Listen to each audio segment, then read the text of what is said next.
नजर डालते हैं दिलचस्प और अजीब खबरों पर।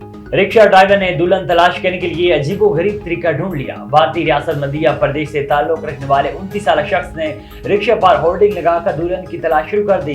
होर्डिंग पर इस शख्स ने जाती तफसीलात जैसे का तारीख पैदाइश और दीगर चीजें लिखी हैं। 29 साल दीपंदा राठौर का कहना है कि वो शादी करना चाहता है, लेकिन मुआशरे में खवातीन की कमी की वजह से एक बेहतरीन साथी नहीं ढूंढ सकता। मजहब और जात पात का फर्क इसके लिए कोई मानी नहीं रखता और कोई भी औरत इनके पास शादी की पेशकश लेकर आ सकती है। भारतीय खातून शेफ की अनोखे अंदाज में बारबी बिरयानी बनाने पर इंटरनेट सार्फिन को गुस्सा दिला दिया। बारबी शेफ हिना कोसर को सोशल मीडिया सार्फिन की जानिब से पिंक बिरयानी बनाने और इसकी वीडियो समाजी राब्तों के साइट पर अपलोड करने पर शदीद तनकीद का सामना करना पड़ रहा है। भारत में खूबसूरत मुस्कुराहट के लिए सर्जरी कराते दूल्हा हलाक हो गया।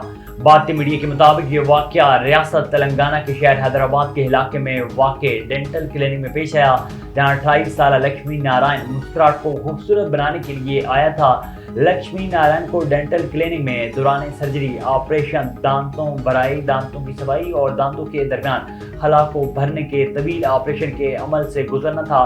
क्लिनिक में ऑपरेशन मुकम्मल होने से कबल ही नामालूम वजूहात की बिना पर लक्ष्मी नारायण की मौत वाक़ई हो गई। उनके वालिद ने डेंटल क्लिनिक के सर्जन और इंतजामिया पर इल्ज़ाम लगाया कि बेटे की मौत सर्जरी के लिए बेहोशी की ज़्यादा मिकदार लगाने से हुई।